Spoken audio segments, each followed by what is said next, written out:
Welcome to class oxide. इस video में देखेंगे CBSE class 9 civics chapter 3 electoral politics से पार्ट 3। देखो आपके बुक में चैप्टर कुछ इस तरीके से डिवाइड किया गया है। हम लोग क्या देखेंगे, what is our system of election, ये जो टॉपिक जो दिया गया है, फिर इसको इसके अंदर ये टोटल 6 टॉपिक है। तो हमने ऑलरेडी ऊपर के 3 टॉपिक कर लिए हैं, हम लोग अब ये 3 टॉपिक्स को हम लोग कवर करेंगे इस वीडियो में। Nomination of candidates, election campaign and polling and counting of votes. देखते हैं नॉमिनेशन ऑफ कैंडिडेट। देखो, जब इलेक्शंस जब होती है तो उस समय बहुत सारे जो पार्टी है अपने अपने तरफ से कैंडिडेट जो है उसको चुनते हैं। मतलब क्या है, मैं आपको एक एग्जांपल से समझाता हूं। मान लो आपके स्टेट में इलेक्शन हो रही है, लोकसभा हो या राज्यसभा हो, जो भी लोकसभा या विधानसभा की इलेक्शन हो रही हो, ठीक है। इलेक्शन जब होगी तो आपके एरिया की, आपकी जो कॉन्स्टिट्युएंसी है, आपके कॉन्स्टिट्युएंसी से जो अलग अलग पॉलिटिकल पार्टी है, मान लो एक पॉलिटिकल पार्टी ए, एक है बी, एक है सी, एक है डी, तो अलग अलग पॉलिटिकल पार्टी जो है वो अपने अपने तरफ से किसी ना किसी एक पर्सन को जो है अपना कैंडिडेट बनाएगी कि अब वो उनके बिहाफ पे लोगों से वोट मांगेगी कि हाँ आप हमें वोट दो। तो ए जो पार्टी है उसका एक कैंडिडेट, सी पार्टी का अपना कैंडिडेट, डी पार्टी का भी कैंडिडेट होगा। तो ये जो कैंडिडेट्स जो है जो कि अलग अलग पार्टी को रिप्रेजेंट करते हैं, ये क्या करेंगे, इस कॉन्स्टिट्युएंसी में इलेक्शन के लिए लोगों से वोट मांगेंगे और इनके बीच में कंपटीशन होगा। कंपटीशन होगा, जिसको सबसे ज्यादा वोट मिलेगा वही क्या होगा, यहां का एमपी या एमएलए इलेक्ट होगा। अच्छा, तो ये जो पार्टी जिन लोगों ने, ये पार्टी ने जिन लोगों को चूज किया कि मेरे पार्टी की तरफ से इस पर्सन को हम लोग आगे बढ़ाते हैं, इस पर्सन को हम लोग चाहते हैं कि लोग इनको वोट दे, तो हम लोग क्या बोलेंगे कि पार्टी ने इस पर्टिकुलर पर्सन को क्या दिया है, टिकट दिया है। मान लो मेरे कॉन्स्टिट्युएंसी में कोई एक पार्टी है, वो मुझे चुनती है कि वो पार्टी मुझे चुनती है कि आपको हम इस एरिया का क्या बनाते हैं, कैंडिडेट बनाते हैं, हमारे पार्टी की तरफ से आप कंटेस्ट करो इस एरिया में। तो इसको हम लोग कैसे बोलते हैं नॉर्मल लैंग्वेज में, कि उस पार्टी ने मुझे टिकट दिया है, ठीक है। तो पार्टी अपने अपने कैंडिडेट्स को चुनती है, नॉमिनेशन उनका होता है, नाम उनका वो लोग डालते हैं। नाउ इसमें अब एक इंपॉर्टेंट बात यह है कि क्या अगर मैं किसी पार्टी से बिलोंग नहीं करता हूं, अगर तो क्या अगर मैं किसी पार्टी से बिलोंग नहीं करता हूं तो क्या मैं इलेक्शन कंटेस्ट कर सकता हूं? Answer is yes. अगर मान लो मैं किसी पार्टी से बिलोंग नहीं करता हूं तो भी मैं इलेक्शन कंटेस्ट करता हूं, कर सकता हूं। वैसे पर्संस को क्या बोलते हैं, इंडिपेंडेंट कैंडिडेट्स। वैसे पर्संस को क्या बोलते हैं, इंडिपेंडेंट कैंडिडेट्स। तो अगर आपको आप किसी पार्टी के मेंबर नहीं है, फिर भी अगर आपको लगता है कि आपको इलेक्शन कंटेस्ट करना है, आप बिल्कुल कंटेस्ट कर सकते हो। हाँ, इसमें अब कुछ रूल्स है, कुछ क्राइटेरियाज है। पहला, आपकी एज जो है वो 25 होनी चाहिए। आपकी एज 25 होनी चाहिए, ठीक है। देखो, वोट देने के लिए एज 18 था, लेकिन अगर आपको इलेक्शन में कंटेस्ट करना है तो आपकी एज 25 होनी चाहिए। और देखते हैं हम लोग, तो देखो ये जो इलेक्शन जो हो रहा है, अलग अलग पार्टी अपना अपना कैंडिडेट को सामने लाती है। इसके थ्रू हमारे सामने क्या आता है, चॉइस आता है ना। हमारे सामने एक चॉइस आता है कि हम लोग किसको चूज करेंगे, ए को चूज करेंगे कि बी को करेंगे कि किसी इंडिपेंडेंट वाले को करेंगे, है ना। तो हम लोग देखते हैं कि जैसे मैंने बताया कि 25 ईयर जो है ये क्राइटेरिया है, ठीक है। कुछ और कंडीशंस हैं, जैसे अगर कोई पर्सन क्रिमिनल रिकॉर्ड का हो, है ना, मान लो कोई पर्सन जिसने बहुत बड़ा क्राइम किया हो, वो क्रिमिनल एक्टिविटीज में वगैरह में इन्वॉल्व हो, तो वैसे पर्संस को इलेक्शन में कंटेस्ट नहीं करने दिया जाता है। क्योंकि वैसा क्रिमिनल जो पर्सन है वो लोगों की भलाई कम करेगा, वो अपना ही खुद ज्यादा देखेगा, है ना। तो जनरली, लेकिन बहुत रेयरली होता है कि किसी को मना किया जाता है कि आप इलेक्शन कंटेस्ट नहीं कर सकते हो। अदरवाइज जनरली जो है लोगों को कंटेस्ट करना है अगर इलेक्शन, चाहे पार्टी को ज्वाइन करके या फिर इंडिपेंडेंट कैंडिडेट के वे में, वो बिल्कुल इलेक्शन को कंटेस्ट कर सकते हैं। तो बताया मैंने, जिन पर्संस को कोई पार्टी अगर नॉमिनेट करती है, कोई पार्टी ने, मान लो किसी पार्टी ए ने अगर सपोर्ट किया किसी पर्सन को कि चलो मेरे पार्टी से ये पर्सन जो है कैंडिडेट बनता है, तो ये पार्टी क्या करेगी, ये पार्टी का जो भी सिंबल होगा, है ना, आपने देखा होगा अलग अलग पॉलिटिकल पार्टी का अलग अलग सिंबल्स होता है, तो ये पार्टी का जो भी सिंबल होगा वो सिंबल जो है ये पर्सन यूज करेगा, ठीक है। इस पार्टी के जितने भी मेंबर्स हैं वो लोग इनको सपोर्ट करेंगे। इस पार्टी के जो बड़े बड़े लीडर्स हैं वो इसके सपोर्ट में आकर के रैली करेंगे, है ना, मीटिंग करेंगे। पार्टी की तरफ से जो है और भी बहुत तरह के सपोर्ट्स जो है इस पर्सन को दिए जाएंगे ताकि ये पर्सन क्या से कर सके, इलेक्शन को जीत सके ना। अब जब ये पर्सन का हम लोग देखेंगे, पर्सन को सिलेक्ट कर लेते हैं, कोई पार्टी ने किसी पर्सन को सिलेक्ट कर लिया क्योंकि हम लोग का कैंडिडेट जो है इस पर्सन को बनाना है, या कोई इंडिपेंडेंट कैंडिडेट जो है वो डिसाइड करता है कि मुझे इलेक्शन कंटेस्ट करना है, तो उस समय क्या होगा, सबसे पहले उस पर्सन को, जो कैंडिडेट है, जिसको कैंडिडेट नॉमिनेट किया गया है, उस पर्सन को कुछ पैसे जो है, कुछ मनी जो है, वो एज सिक्योरिटी डिपॉजिट जमा करना होगा इलेक्शन कमीशन को। ठीक है, जो भी कैंडिडेट है उसको कुछ पैसे जमा करने होंगे, कहां? आपके जो है, आपको सिक्योरिटी डिपॉजिट के वे में जमा करना पड़ेगा इलेक्शन कमीशन वाले को। क्यों ऐसा? ताकि अगर कुछ पैसे जमा करने हो, अगर मान लो ये सिस्टम नहीं करते हैं, तो कल के डेट में तो कोई भी पर्सन खाली बैठा हुआ है, सडनली मन करेगा करेगा कि चलो कुछ काम नहीं है तो चलो इलेक्शन ही कंटेस्ट कर लेते हैं। तो बहुत सारे जो सीरियस पीपल नहीं है, जो बस ऐसे फन के लिए, ऐसे मजे के लिए, मस्ती के लिए, वो लोग क्या करेंगे, वो लोग इलेक्शन में कंटेस्ट करेंगे। ठीक है, तो बिना मतलब का जो अनइंटरेस्टेड पीपल्स है उनको हटाने के लिए ये मनी वाला कंडीशन को जो है इसको रखा जाता है। ठीक है, और ऐसा नहीं कि बहुत ज्यादा मनी चार्ज करते हैं, बहुत छोटा सा एक अमाउंट होता है जो कि एज अ सिक्योरिटी डिपॉजिट जमा करना पड़ता है जो भी कैंडिडेट्स होते हैं उनको। इसके साथ ही सुप्रीम कोर्ट ने एक डायरेक्शन दिया है, सुप्रीम कोर्ट ने एक ऑर्डर दिया है कि जो भी पर्सन, जो कैंडिडेट हो किसी पार्टी की तरफ से या इंडिपेंडेंट कैंडिडेट हो, उनको अपने बारे में बहुत सारा इंफॉर्मेशन जो है वो शेयर करना पड़ता है। वो अपना इंफॉर्मेशन जो है वो इलेक्शन कमीशन वालों के साथ शेयर करेंगे। इलेक्शन कमीशन कौन है? जो इलेक्शन करवा रहे हैं।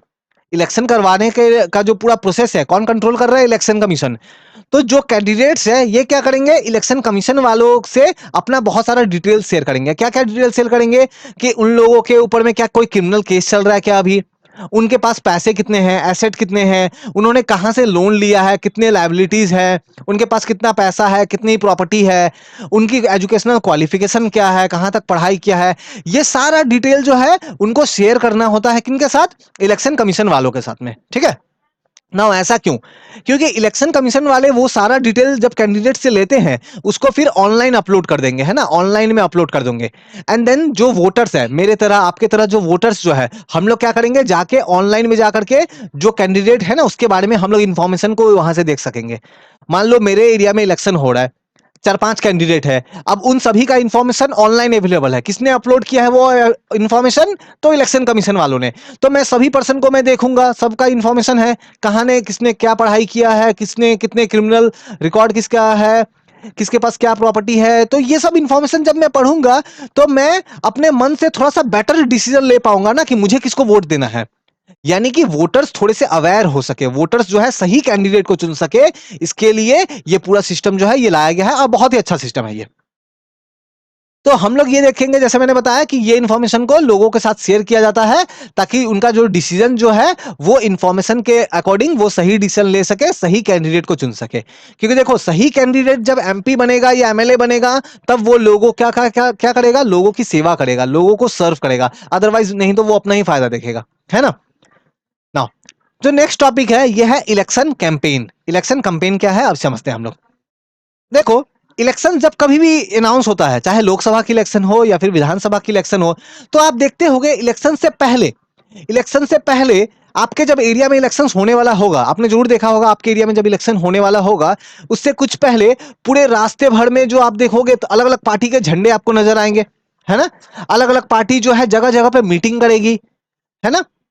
आपने देखा होगा कि पूरे आप जब इलेक्शन से कुछ टाइम पहले आप देखोगे रास्ते में हर जगह आपको अलग अलग पार्टी का झंडा नजर आएगा, फ्लैग नजर आएगा, बड़े बड़े बैनर नजर आएंगे जहां पे लीडर्स का फोटो लगा हुआ होगा, है ना। बड़े बड़े लीडर्स आएंगे, वो मीटिंग करेंगे, रैली करेंगे, बाइक रैली करेंगे, ग्राउंड में रैली करेंगे। ये सब कुछ क्यों किया जाता है? बहुत सारे जो पर्सन्स जो है, जो कैंडिडेट्स है, हो सकता है वो आपके घर में आए, आपके घर में आएंगे अपने सपोर्टर्स के साथ में, और आपसे हाथ जोड़ के मांगेंगे कि आप प्लीज मुझे ही वोट देना, मैं आपके लिए ये करूंगा, मैं आपके लिए वो करूंगा, ऐसे प्रोमिसेस करते हैं। आपने जरूर ये सब ऑब्जर्व किया होगा। ये सब जो प्रोसेस है ना, इसी प्रोसेस को बोलते हैं इलेक्शन कैंपेन। और ये क्यों किया जाता है? ताकि वो लोग वोटर को कन्विंस कर सके कि आप हमें वोट दो। आपके एरिया में जब इलेक्शन होगा तो जो अलग अलग पार्टी है, अलग अलग कैंडिडेट्स जो है, वो लोग क्या करते हैं, बहुत सारी प्रोमिसेस करते हैं कि अगर अगर मेरी पार्टी जीत गई तो मैं आपके लिए ये करूंगा, मैं आपके लिए वो करूंगा। ठीक है, कोई दूसरा पार्टी जो है वो भी बहुत तरह का प्रॉमिस करता है। तो ये सब प्रॉमिसेस वो लोग करते हैं ताकि वोटर्स को वो लोग अट्रैक्ट कर सके। बहुत सारे इश्यूज पे बात करते हैं कि मेरी पार्टी अगर आ गई तो मैं क्या करूंगा, मैं कुछ ऐसा डिसीजन लूंगा, है ना। तो कोई पार्टी अगर आएगा तो वो बोलेगा कि ओके, अगर मेरी पार्टी जीत गई तो मैं कुछ इस तरीका का डिसीजन लूंगा। मतलब बहुत सारे इश्यूज पे बात होती है, बहुत सारे ऑफर्स दिए जाते हैं ताकि वोटर्स अट्रैक्ट हो और उस पार्टी को वोट दे, वो पार्टी जीत के अपनी गवर्नमेंट जो है ये फॉर्म करे। ये जो पूरा प्रोसेस है, इस प्रोसेस को ही बोलते हैं इलेक्शन कैंपेन। एंड एक इंपॉर्टेंट चीज है, जैसे मैंने आपको बताया ना कि फ्लैग लगे रहेंगे, बैनर्स होगा, मीटिंग होगा, है ना, साउंड सिस्टम लाया जाएगा बड़ा बड़ा, एंड देन वहां पे जो है वो भाषण देंगे। पैसे खर्च होते हैं ना इसमें, काफी पैसे खर्च होते हैं। तो इलेक्शन के प्रोसेस में आप देखोगे ना कि करोड़ों रुपए खर्च होते हैं, करोड़ों रुपए खर्च होते हैं। तो देखो, जो कैंडिडेट जो बहुत रिच है, जिसके पास बहुत पैसे हैं, वो क्या करेगा, वो तो बहुत पैसे खर्च करेगा। लेकिन जो कैंडिडेट पुअर है, जिसके पास बहुत ज्यादा पैसे नहीं है, वो तो उतने पैसे खर्च नहीं कर पाएगा। तो इस चीज को मैनेज करने के लिए एक लिमिट लगाया गया है कि कितना पैसे आप खर्च कर सकते हो इलेक्शन के प्रोसेस में। ठीक है, तो यहां पे आप देखो, तो ये पूरा प्रोसेस इलेक्शन कमीशन है, समझते हैं लाइन बाय लाइन। इलेक्शन के थ्रू हमें मिलता है एक मौका, एक चांस मिलता है, जिसके थ्रू हम लोग इलेक्शन के थ्रू अपने रिप्रेजेंटेटिव्स को हम लोग चुनते हैं। अब वो रिप्रेजेंटेटिव हमारे लिए पॉलिसी बनाते हैं, लॉ बनाते हैं, है ना। तो हम लोग इलेक्शन कैंपेन में जब उनकी बातें सुनते हैं, इलेक्शन कैंपेन में जब हमारे लीडर्स हमारे सामने आते हैं, हमारे घरों में आते हैं, एंड देन जब हम लोग उनका बातें सुनते हैं, तो हमारे लिए ये आसान होता है ये डिसाइड करना कि कौन कैंडिडेट अच्छा है, किसकी गवर्नमेंट बननी चाहिए, किसका पॉलिसी अच्छा है। तो उनकी बातों को सुन के, उनके प्रोमिसेस को सुन के, वो सब हम लोग डिसाइड करते हैं कि हमें वोट किसको देना है। ठीक है, तो दैट्स वाई इलेक्शन कैंपेन बहुत जरूरी है, बहुत इंपॉर्टेंट है। हमारे कंट्री में आप देखोगे लगभग 2 वीक पहले, है ना, इलेक्शन के 2 वीक पहले तक जो है फाइनल जब लिस्ट आएगा कैंडिडेट का, और जो पोलिंग डेट, पोलिंग का मतलब होता है जिस दिन आप वोट देते हो, तो जिस दिन वोट देने लोग जाते हैं ना, उससे आप देखोगे लगभग 2 सप्ताह पहले तक काफी सारा जो है रैलीज होगी, मीटिंग्स होंगे। ठीक है, इस तरीके का एडवर्टीजमेंट होगा, जो न्यूज़पेपर है उसमें बड़े बड़े एडवर्टीजमेंट आएंगे। ठीक है, टीवी में एडवर्टीजमेंट आएगा, आपने आप लोगों ने जरूर देखा होगा ये सारे चीजें। ये सब कुछ जो है, ये सब कुछ किया जाता है इलेक्शन जीतने के लिए। लेकिन एक चीज मैं बता दूं, इलेक्शन के पहले ये सब कैंपेन होता है, लेकिन इन पूरा इसका पूरा जो प्रिपरेशन है, ये इलेक्शन से बहुत महीनों पहले होने लगता है। इलेक्शन मान लो फॉर एग्जांपल है, फॉर एग्जांपल अगस्त में, आप देखोगे कि जनवरी में ही काफी कुछ प्रिपरेशन पॉलिटिकल पार्टी करने लगेगी। ठीक है, काफी पहले, महीनों पहले, इवन कुछ केस में तो सालों पहले मेहनत करने लगते हैं वो लोग। सालों पहले पूरा प्लानिंग करना, पूरा प्रोग्राम बनाना कि क्या करना है, कहाँ मीटिंग करना है, कैसे मीटिंग करना है, पूरा प्लान वो लोग रेडी करने लगेंगे। ठीक है, क्योंकि सभी पार्टी इलेक्शन जीतना चाहती है, कैंडिडेट इलेक्शन जीतना चाहती है ना। तो वो लोग अपने पर्सन्स के साथ, अपने कैंडिडेट्स के साथ में मीटिंग करेंगे कि उनका क्या पॉलिसी होना चाहिए, कहाँ पे मीटिंग करना है, कहाँ पे किसको क्या प्रॉमिस करना है, ये सारा कुछ डिसाइड होना शुरू हो जाएगा इलेक्शन से बहुत पहले। और इलेक्शन जब नजदीक होगा, लगभग 2 वीक पहले ये सारा मीटिंग होना स्टार्ट हो जाएगा लोगों के बीच में। ठीक है, बहुत सारा आप देखते हो ना, टीवी डिबेट्स वगैरह स्टार्ट हो जाएंगे। तो हम लोग ये देखेंगे कि ये पूरे प्रोसेस के थ्रू जो पॉलिटिकल पार्टीज जो है ये ट्राई करती है कि लोगों का फोकस जो है ना, ये इन बिग इश्यूज पे आए। जो पॉलिटिकल पार्टी जो इश्यूज को रेज कर रही है, उन इश्यूज पे लोगों का अट्रैक्शन हो, ताकि लोग उनको उस इश्यूज पे सपोर्ट कर पाए। ठीक है, लोग उन इश्यूज पे उनको सपोर्ट कर पाए और उनको वोट दे। जैसे आप यहाँ पे कुछ एग्जांपल आप देख सकते हो, जैसे 1971 में जब लोकसभा का इलेक्शन हुआ, तो कांग्रेस की जो गवर्नमेंट जो बनी, जिसमें इंदिरा गांधी जो लीडर थी, तो वहां पे हम लोग देखेंगे उन्होंने एक स्लोगन दिया, गरीबी हटाओ। गरीबी हटाओ मतलब वो ये प्रॉमिस कर रही थी, वो ये अनाउंस कर रही थी कि हम लोग ये चाहते हैं कि हमारे कंट्री से गरीबी जो है, पॉवर्टी जो है, ये खत्म हो जाए। तो ये देखो एक प्रॉमिस कर रहा है, लोगों को बहुत अट्रैक्टिव लगा, ये लोगों ने बहुत सारे वोट दिए। दूसरा एक एग्जांपल आप देख सकते हो, 1977 में जब इलेक्शन हुआ लोकसभा का, तो उस समय जो जनता पार्टी जनता जो पार्टी थी, पॉलिटिकल पार्टी थी, इनके लीडर थे जयप्रकाश नारायण। तो इन लोगों ने कहा सेव डेमोक्रेसी, है ना। तो सेव डेमोक्रेसी, डेमोक्रेसी को बचाने को लेकर के इन लोगों ने इशू को रेज किया, और इस इशू पे लोगों ने इनको सपोर्ट किया, वोट दिया, तो इनकी गवर्नमेंट बनी। ठीक है, इनकी गवर्नमेंट बनी। इसी तरीके से स्टेट्स में जब इलेक्शन होती है, चाहे वेस्ट बंगाल की बात करें या आंध्र प्रदेश की बात करें, तरह तरह के प्रॉमिस किए जाते हैं। ठीक है, तरह तरह के प्रॉमिस किए जाते हैं, और उन इश्यूज को उठाया जाता है, और फाइनली इसके थ्रू लोगों का सपोर्ट मिलता है, लोगों की वोट्स मिलती है। ठीक है, तो ये पूरा प्रोसेस जो है इस तरीके से होता है। ये एग्जाम्पल आप याद रख सकते हो थोड़ा सा बस। ठीक है, नाउ डेमोक्रेसी में पॉलिटिकल पार्टी या फिर कैंडिडेट्स जो है वो फ्री है, वो अपना इलेक्शन कैंपेन जो है बहुत ही आराम तरीके से, फ्री तरीके से कर सकते हैं। लेकिन इसमें भी थोड़ा बहुत कुछ कंट्रोल तो होना चाहिए। अदरवाइज कल के डेट में कोई भी पर्सन कुछ भी प्रॉमिस करने लगेगा कि मुझे जिता दो, मैं सबके बैंक अकाउंट में 1-1 करोड़ रुपए डाल दूंगा। अब ये तो रॉन्ग है ना? वो तो एक तरीके का क्या कर रहा है, ब्राइबरी दे रहा है ना, वो पैसे दे रहे हैं, पैसे देने का प्रॉमिस कर रहा है, ये तो रॉन्ग है। तो कुछ इसमें लिमिटेशन भी होना चाहिए, है ना? कि पॉलिटिकल पार्टी जो जो यहाँ पे अनाउंस कर रही है, इन सबको थोड़ा बहुत रेगुलेट भी किया जाता है। कौन करती है? Election commission. जैसे हम लोग यहाँ पे देखेंगे कि इलेक्शन कैंपेन के दौरान में आप ब्राइब नहीं कर सकते हो, है ना? पैसे दे करके नहीं बोल सकते हो कि पैसे ये लो, आप मुझे ही वोट देना, या आप डरा धमका के वोट नहीं मांग सकते हो, थ्रेटन नहीं कर सकते हो। आप रिलीजन के नाम पे, कास्ट के नाम पे आप वोट नहीं मांग सकते हो, कि ऐसा नहीं बोल सकते कि देखो मैं इस रिलीजन का हूं, आप भी इसी रिलीजन, आप, मैं ए रिलीजन से बिलोंग करता हूं, आप भी ए रिलीजन वाले हैं, तो जितने भी ए रिलीजन वाले हैं सभी को मुझको वोट दो, ऐसा आप नहीं बोल सकते हो। ठीक है, ऐसा आप नहीं बोल सकते हो, ये रॉन्ग है। ठीक है, देन पैसे कितने खर्च करने हैं इसका भी लिमिट है। जैसे मैंने यहाँ पे जैसे देखो 25 लाख आप खर्च कर सकते हो लोकसभा की इलेक्शन में, 10 लाख खर्च कर सकते हो जो अब स्टेट वाली इलेक्शंस होती है उसमें। एक चीज मैं आपको बताऊं, ये जो डेटा दिया है ना 25 लाख एंड 10 लाख आपके बुक में दिया है, लेकिन सच बताऊं तो आज के डेट में ना ये 25 लाख से ज्यादा जो है अलाउ है। आज के डेट में लगभग जो है, जहां तक मुझे याद आता है, लोकसभा में 95 लाख तक खर्च कर सकते हैं, और जो स्टेट वाली इलेक्शन जो होती है इसमें 40 लाख तक खर्च कर सकते हैं।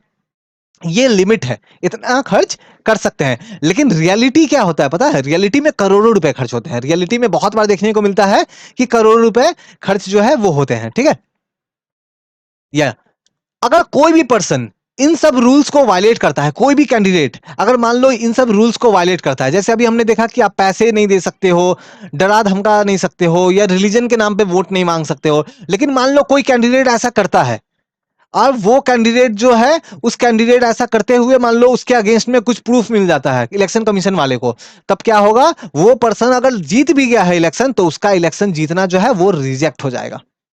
किसी पर्सन ने लोगों को डरा धमका करके वोट मांग लिया, मान लो वो जीत भी गया, रिजल्ट आ गया, वो जीत गया, लेकिन बाद में अगर पता चलेगा कि इसने ऐसा अगर किया है, तो उसका इलेक्शन रिजेक्ट हो जाएगा, है ना? वो वहां उसको हटा दिया जाएगा।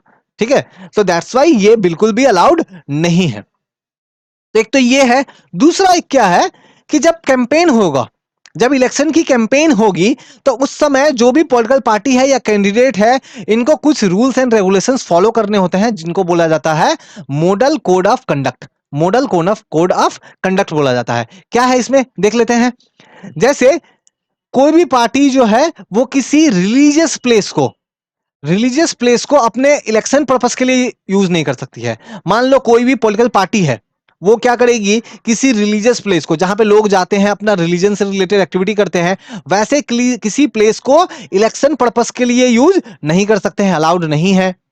या फिर अगर मान लो जो गवर्नमेंट है, वो गवर्नमेंट क्या करेगी, मान लो कोई पार्टी अभी रूल कर रही है, कोई पार्टी अभी मान लो रूल कर रही है, कोई पार्टी ए रूल कर रही है। अब इलेक्शन जब हो रहा है, तो ए पार्टी वाले ने क्या किया कि क्योंकि ये लोग रूल कर रहे हैं ना, और ये लोग गवर्नमेंट में है अभी, तो इनके पास तो काफी सारा रिसोर्स होगा, गवर्नमेंट का तो पूरा कंट्रोल इनके पास में होगा।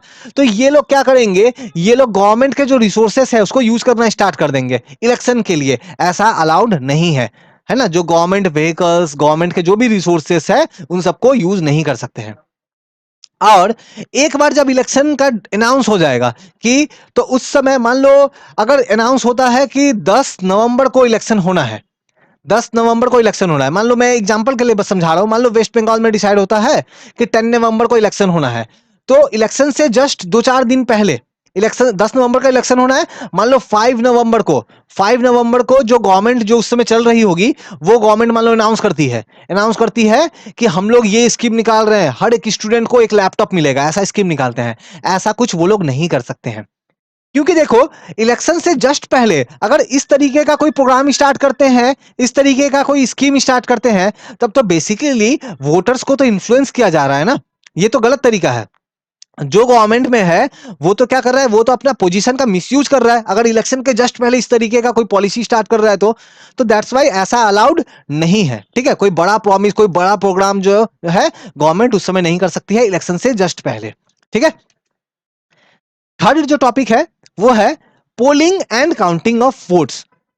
पोलिंग का मतलब क्या होता है कि जब लोग इलेक्शन का जब डेट आता है, जिस दिन इलेक्शन होता है कॉन्स्टिट्यूएंसी में, तो लोग जो है लोग जाते हैं किसी एक प्लेस पे, है ना, उसको बोलते हैं पोलिंग बूथ। पोलिंग बूथ बोलते हैं, पोलिंग बूथ। तो लोग जाते हैं पोलिंग बूथ में, अब वहां पे जाकर के वोट देते हैं। अब किसी एक कॉन्स्टिट्युएंसी में लाखों लोग हो सकते हैं, किसी एक कॉन्स्टिट्युएंसी में लाखों लोग होते हैं। अब लाखों लोग क्या इसी एक प्लेस पे जाएंगे वोट देने के लिए? कितना लंबा लाइन होगा, है ना? तो ऐसा नहीं होता है। किसी कॉन्स्टिट्युएंसी में क्या होता है, बहुत सारे जो गवर्नमेंट के ऑफिस है, गवर्नमेंट की बिल्डिंग्स है, स्कूल वगैरह जो है, उन सब जगहों पे वोटिंग होता है। तो किसी कॉन्स्टिट्युएंसी में किसी कॉन्स्टिट्यूएंसी में आप देखोगे एक साथ जो है 100 जगह 200 जगह प्लेसेस पे जो है वो वोटिंग चल रहा होता है, ठीक है? किसी एक कॉन्स्टिट्यूएंसी में अलग अलग जगह पे वोटिंग्स होती है, और हर एक प्लेस को क्या बोलते हैं? पोलिंग बूथ, पोलिंग बूथ बोलते हैं, ठीक है? तो वहां पे लोग जाते हैं। मान लो कोई एक पोलिंग बूथ है, उस पोलिंग बूथ में कितना लोग जाएंगे? मान लो 2000 लोग जाएंगे, है ना? 2000 लोग जाएंगे, 3000 लोग जाएंगे, मान लो ऐसा कुछ, मान लो 2000 या 3000 लोग जाएंगे। अब वो 3000 लोग लाइन में लग करके वोट दे के आएंगे उस पोलिंग बूथ पे। इसी तरीके से किसी दूसरे प्लेस पे बाकी जो 3000 लोग हैं वो लोग जाएंगे पोलिंग बूथ में जाकर के वोट देंगे। और जनरली ये पोलिंग बूथ होता क्या है? तो जैसे मैंने बताया, किसी गवर्नमेंट की बिल्डिंग, गवर्नमेंट का स्कूल या कोई दूसरा कोई बिल्डिंग है, गवर्नमेंट का ऑफिशियल बिल्डिंग है, तो उसको यूज किया जाता है इस पूरे प्रोसेस के लिए। तो वोट कौन देंगे? जिनका नाम वोटर लिस्ट में होगा। तो पहला बात तो वोट देने जाएंगे कौन? जिनका नाम वोटर लिस्ट में होगा वो जाएंगे। उसके घर के आसपास में पोलिंग बूथ जो होता है वहां पे वो जाएंगे। अब वहां पे जाकर के वो लोग क्या करेंगे? वोट देंगे। पोलिंग बूथ जो है ना, बेसिकली क्या होता है, एक बिल्डिंग है, एक प्लेस है, जैसे कोई स्कूल। तो स्कूल के ही कुछ कमरे को यूज किया जाएगा, कुछ रूम्स को यूज किया जाएगा, वहां पे लोग आएंगे, लाइन लगाएंगे, है ना? अब वहां पे दो चार रूम को यूज किया जाएगा वोटिंग पर्पस के लिए। तो किसी रूम में क्या होगा, जो मशीन रखी हुई होगी वोटिंग के लिए। अब लोग जाएंगे उस रूम में जाएंगे, है ना? उस रूम में जाएंगे, रूम में जाकर के जो मशीन जो है, ईवीएम मशीन बोलते हैं हम लोग उसको, ईवीएम, ईवीएम, ईवीएम मशीन में क्या करेंगे? बटन दबाएंगे और बटन दबा करके वोट देंगे। देखो, पहले के टाइम में जो वोटिंग होता था ना, ये होता था बैलेट पेपर से, बैलेट पेपर से। लेकिन आज के डेट में ईवीएम मशीन से यूज होती थी। पहले के टाइम में बैलेट पेपर मतलब क्या होता है कि पहले के टाइम में क्या होता था कि जब लोग जाते थे जहां पे पोलिंग बूथ है वहां पे, तो वहां पे क्या होता था कि वहां पे उनको एक पेपर दिया जाता था। अब वो पेपर में क्या होगा? कुछ ऐसा होगा, देखो, पेपर में कैंडिडेट का नाम होगा, कैंडिडेट का सिंबल होगा, और इस तरीके से होगा नेम सिंबल, नेम सिंबल, ठीक है? और आप जो पर्सन जो है, जो वोटर है, उसको जो पर्सन पसंद है, जो पार्टी पसंद है, उसके नाम के सामने वो क्या करेगा? वो एक स्टैंप, एक ठप्पा लगा देगा। स्टैंप लगाते हैं ना स्कूल वगैरह में, तो वो स्टैंप लगा देगा। और इसका मतलब ये है कि उस पर्सन ने उसको वोट दिया है, ठीक है? इसका मतलब होता है वो पर्सन ने उसको वोट दिया है। आज के डेट में क्या होता है? आज के डेट में ईवीएम मशीन होता है। कैसे होता है मैं आपको समझाता हूं। जैसे मान लो ये है एक ईवीएम मशीन, ईवीएम मशीन। तो ईवीएम मशीन में क्या होगा? यहाँ पे कैंडिडेट का नाम होगा, बगल में उसके पार्टी का सिंबल होगा। यहाँ पे नाम होगा, सिंबल होगा। यहाँ पे दूसरे कैंडिडेट का नाम होगा, सिंबल होगा, नाम होगा, सिंबल होगा। इस तरीके से बहुत सारे लोगों के नाम, नेम नेम एंड सिंबल होते हैं, ठीक है? अब बगल में यहाँ पे बटन्स होती है।